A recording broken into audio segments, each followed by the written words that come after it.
Oke, kali ini kita akan mencoba kasus dalam array 2 dimensi. Tetapi kali ini kasusnya kita akan buat lebih manual ya. Dalam artian arraynya nilai komponennya gak usah kita berikan. Kalau nilai komponen yang kita berikan tuh gampang aksesnya ya, udah jelas.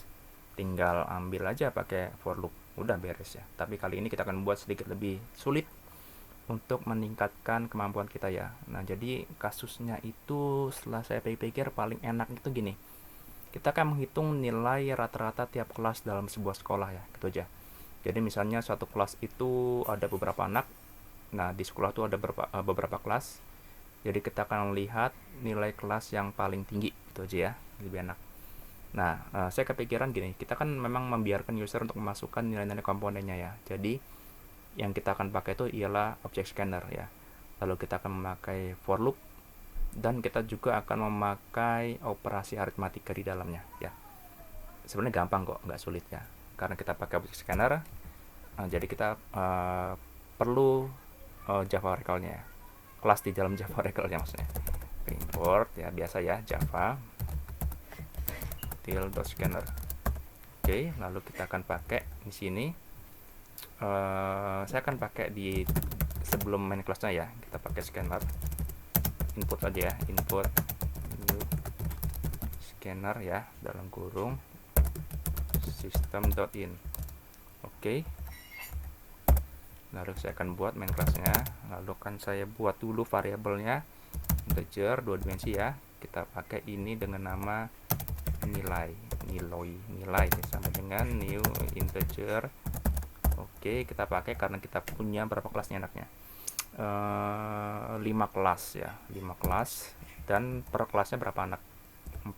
Nah gini aja ya, paham ya, 5 baris 4 kolom, 5 kelas 4 anak. Kalau belum paham berarti harus balik lagi ke video sebelumnya untuk memahami tentang baris dan kolom ini. Nah lalu di sini kita akan membiarkan user untuk menginput sendiri nilai masing-masing anaknya.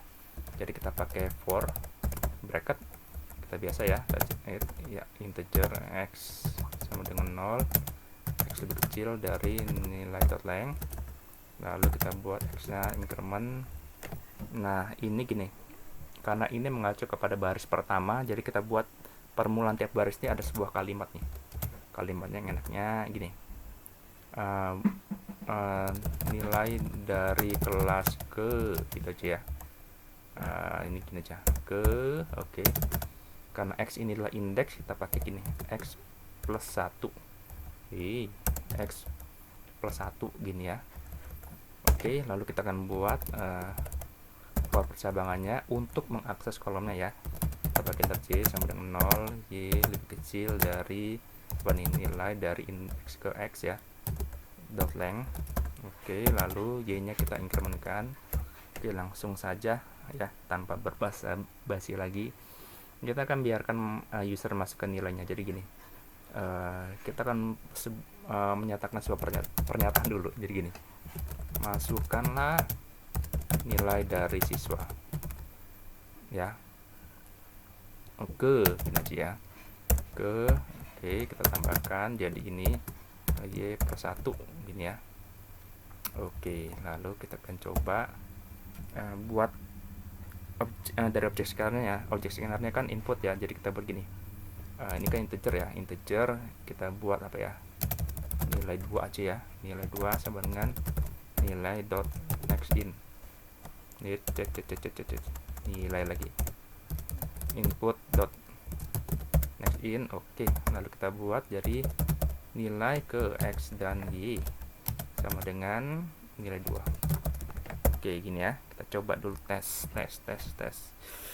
Nilai dari kelas ke 1, masukkanlah nilai dari siswa ke 1. Lebih enaknya gini, kita tambahkan gini ya, lebih enak. Hapus siswa ke 1, misalnya nilainya adalah 5, jelek ya. Keduanya 8. Oke, ketiganya itu 7, keempatnya 9. Oke, masukkan dari nilai kelas kedua. Jadi kita tambahkan ini aja ya, tambahkan spasi deh, enter ya, kayaknya lebih enak kita pakai enter ini. Ini hapus. Kelas 1 misalnya nilainya 5, 7, 6, 9. Oke. Ini salah ya. Nilai dari kelas kedua seharusnya ini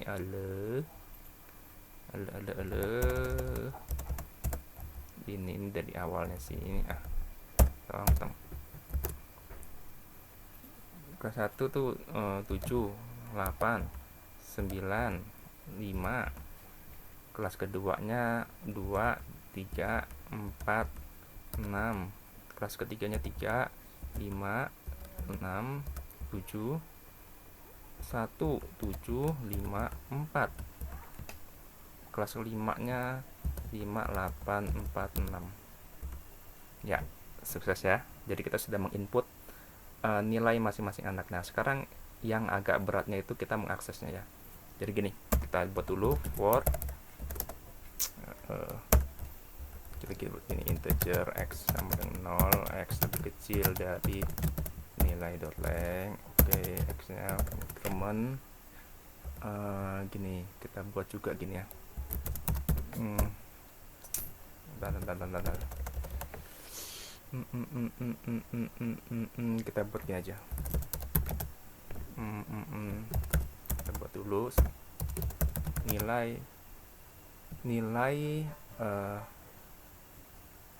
nilai kelas ke ini aja ya, ke ditambah ini x ya, nilai x plus 1 gini ya. Oke, lalu kita buat lagi ini aja, integer y sama dengan 0, y lebih kecil dari nilai x dot length. Oke, y gampang ya, iyalah ini. Kita tampilkan dulu nilainya ya. Jadi kita tampilkan dulu gini, bagian aja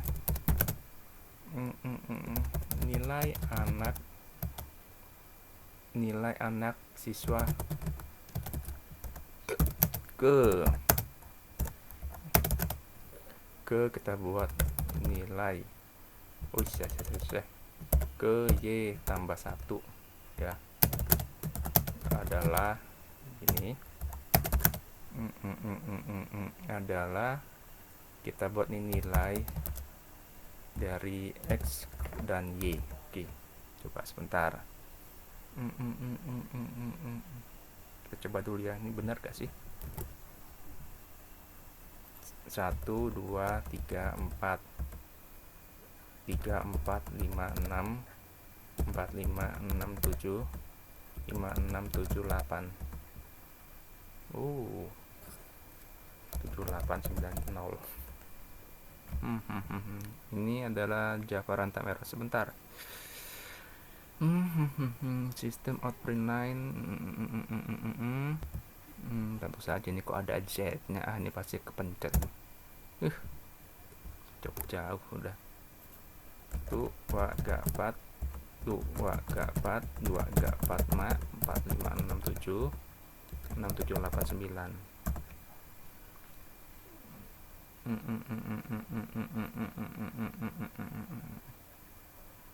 Adalah 4 nilai. Oke, ini udah benar ya, cuman ini kita pakai print line aja. Print line. Oke, kita coba lagi ya. Coba gini aja deh buatnya. 1, 2, 3, 4 2, 3, 4, 5 3, 4, 5 5, 6, 7, 8 6, 7, 8, 9. Nih, sembarang aja. Ya, masuk ya semuanya ya. Jadi ini di print, lihat nih, di print semua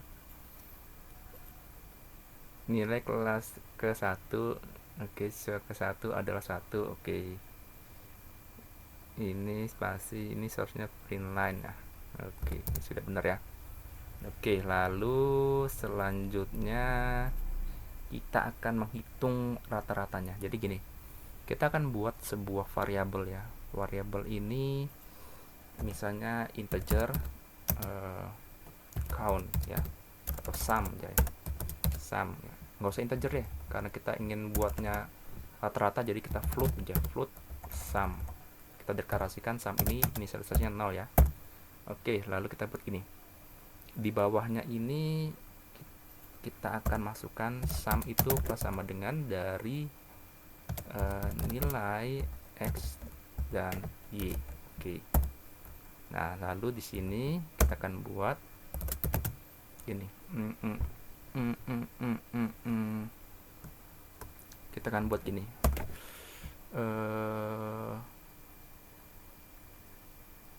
Sebentar ya, ini sumnya kita akan buat gini. Jangan. Kita buat float dari sum total sama dengan ya sum dibagi sama dengan dari ini kita dalam kurung aja ya, dari nilai 0.length. Oke, paham nggak maksudnya? Oke, lalu kita akan tampilkan gini. Coba dulu ya tesnya, ntar saya akan jelaskan. Ratanya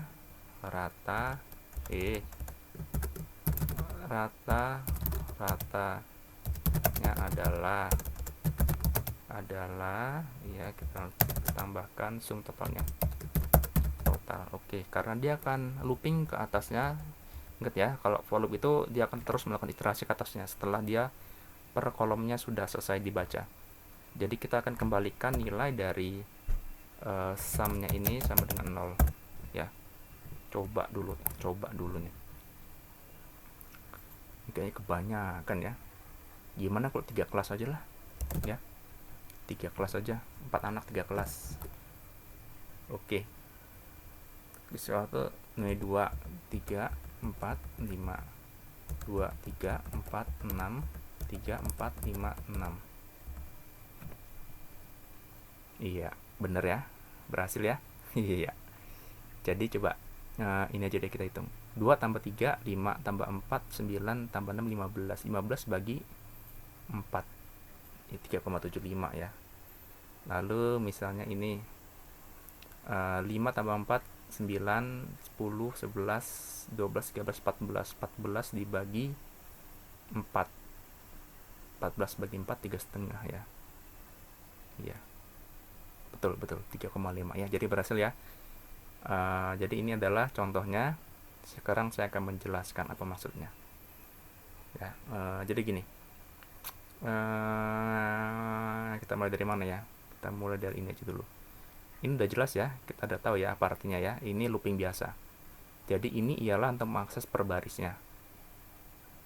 Ini akan mengulangi per barisnya. Lalu tiap memulai suatu baris, dia akan mengeluarkan pernyataan nilai dari kelas ke, karena ini indeksnya mulai dari 0, kan kelasnya dimulai dari kelas 1. Jadi indeksnya saya tambahkan 1 ya. Jadi ini akan masuk ke sini. Ini akan masuk ke sini. Nih. Pernyataan ini. Ya, ini dia akan looping lalu ke bawahnya dia akan per kelasnya. Ini per kolom nih. Ini saya per kolom. Ini semua nih. Nah, ini. Jadi kolom pertama masukkan nilai dari siswa ke, karena ini indeks ke 0 yang pertama dibaca, jadi 0 tambah 1 1 ya. Adalah kita input, kita menggunakan objek scanner dari yang telah kita buat sebelumnya, input ini. Lalu kita akan masukkan nilai dari indeksnya ya. 0 ke 0 yang pertama ialah nilai 2 yang kita input dari user ini. Jadi ini adalah yang diinput oleh user ini, angka 2 ini. Lalu dia akan masuk ke dalam indeks kolom kedua ya. Menjadi y-nya sama dengan 1. Kan nih tadi pertama y-nya sama 0, sekarang y sama dengan 1. 1 tambah 1 2. Lihat ini, 2. Ya, 2. Lalu diinput oleh user lagi, nilainya 3 ya. Dia akan looping lagi iterasi selanjutnya, y-nya menjadi 2. 2 tambah 2 tambah 1 jadi 3. Ini 3 ya. Terus sampai dia kolom terakhir. Ingat ini ada 4 kolom, nih 3 baris ya. 3 ini mengacu kepada kelasnya, 4 ini mengacu kepada kolomnya ya, atau anaknya, jumlah siswanya. Dia terus melakukan iterasi sampai dia mencapai baris terakhir di sini, selesai. Baru dia akan memulai looping selanjutnya di sini. Ya, sama caranya dengan di atas ya. Maksudnya logikanya. Dia akan di looping tek tek tek ditampilkan semua nilainya yang dari kita yang di initializer ini. Dan mirip kan, ini 2346, ini 2346, mirip ya. Nah, tetapi pada bagian akhirnya kita akan memberikan nilai rata-ratanya. Jadi pertama saya hapus dulu. Pertama saya membuat sebuah variabel float. Kenapa? Karena float itu ada koma di belakangnya. Sum sama dengan 0. Saya buat dulu nilai pertama adalah 0. Ya, tiap kali dia memulai iterasi barisnya, sumnya akan dikembalikan nilainya menjadi 0 ya. Karena dia akan menilai rata tiap kelas ya. Jadi ketika dia kelas yang berbeda, sumnya jadi 0 lagi untuk dihitung per anak-anaknya. Nah, ini sum sama dengan 0. Lalu dia mulailah baris yang pertama atau kelas yang pertama ini dihitung dia. Kelas pertama masuk nih ke sini. Nilai siswa ke Y tambah 1, indeksnya 0. Karena siswa ke 1, jadi 0 tambah 1 adalah ditampilkan ya ini ya. Semuanya ini muncul ya. Nah, tetapi sum ini yang awalnya adalah 0 ini akan terus ditambahkan nilainya sesuai dengan nilai yang di input oleh user. Jadi pertama ada 2. Sumnya menjadi 2. Iterasi selanjutnya dia mendapatkan angka 3. Jadi sumnya menjadi berapa? 5. Ya, sumnya menjadi 5. Iterasi selanjutnya sumnya menjadi ditambahkan 4. 9. Iterasi selanjutnya menjadi tambahkan 5 lagi. Nah, nilai sum itu akan disimpan di dalam variable sum ya. Lalu kita membuat lagi di bawahnya ini setelah kolom terakhir ya. Sebelum dia menaik ke baris selanjutnya, dia membuat sebuah variabel namanya float sum total dengan nilai sum yang adalah total dari ini semua ya dibagi nilai 0.length. Ini mengacu pada jumlah anaknya. Semuanya sama kan, jumlah anaknya adalah 4 ya. Ini ada 4 nih, semua jumlah anaknya. Ada 4 di sini. Jadi nilai sum totalnya dibagi menjadi 4 ya. Lalu ditampilkan rata-ratanya adalah sum total ya. Jadi dia per kelas berbeda-beda sumnya. Ini. Paham ya? Ya, dia terus melakukan iterasi. Sebenarnya kalau mau lebih paham lagi tentang konsep ini, kalian harus menguasai tentang looping ya dan array. Jadi susah kalau menguasai ini tetapi melewati video-video sebelumnya ya. Karena bagaimanapun konsep berpikir dari array 2 dimensi ini sumbernya harus menguasai dulu tentang looping dan array 1 dimensi. Jadi kalau ini masih bingung, diulangi kembali video yang sebelumnya ya. Dikuasai dulu baru kita masuk ke dalam kasus ini. Ya, supaya kita lebih cepat menangkapnya. Nah, karena kita sudah belajar tentang metode, kita coba masukkan ini ke metode, bisa gak? Kita nggak punya array-nya ya. Kita nggak punya array-nya nih, jadi nggak usah deh. Kecuali array-nya sudah kita dapatkan sebelumnya, bisa kita masukkan metode ya. Tapi karena ini nggak bisa ya. Masa kita panggil ini di metode baru kita panggil ini. Ya bisa aja sih sebenarnya, tapi itu nggak kurang enak lah ya. Oke, karena ini kan komponennya nilainya 0 nih ya. Coba ya, kalau ini ya bisa aja sih sebenarnya, tapi saya rasa nggak usah lah ya, nggak usah masuk ke dalam metode, gini aja dulu ya. Nanti kita coba untuk video selanjutnya kita akan lebih sering memakai metode ya. Tapi mungkin saya akan mencoba menjelaskan dulu tentang format ya. Karena format ini juga panjang videonya. Saya bisa buat dengan satu video atau saya bisa membaginya ke beberapa video. Tapi kalau saya packing dalam satu video nanti terlalu cepat ya. Nangkapnya itu nanti agak susah nanti. Jadi saya akan dikit-dikit ke video pertama pembukaan tentang format, lalu selanjutnya kita akan masuk ke dalam lebih tinggi ya. Oke. Jadi silakan diulangi kembali, jangan lupa untuk bisa menguasai array 2 dimensi ini harus menguasai video-video sebelumnya ya. Baik, sampai di sini dulu video dari saya. Jika video ini bermanfaat, silakan like, subscribe. Sampai ketemu pada video selanjutnya. Terima kasih.